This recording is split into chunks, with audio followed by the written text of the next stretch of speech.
இப்போ நீ தண்டனையை அனுபவிக்கிற.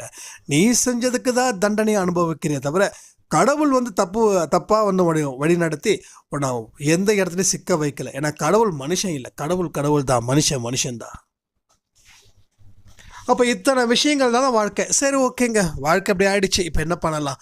அதெல்லாம் போதும், ஏற்கனவே நிறைய பேர் சொல்லிட்டாங்க, நீங்கள் என்ன சொல்கிறீங்க அப்படின்னு கேட்டால் ஒரே விஷயந்தான், எங்கே விட்டீங்களோ அங்கே இருந்து ஆரம்பமாகுங்க. இதை வந்து தொலைக்காதீங்க, இங்கே இருந்து எஸ்கேப் ஆகாதீங்க. உங்கள் வாழ்க்கையில் எந்த இடத்துல அவமானத்தை சந்திச்சிங்களோ அந்த இடத்துலையே நீங்கள் ஆரம்பிங்க.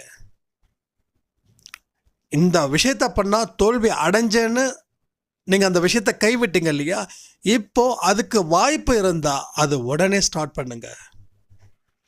அன்னைக்கு செஞ்சது வேற, இன்னைக்கு செஞ்சது சாயப்பாவை வந்து மனசில் நினச்சி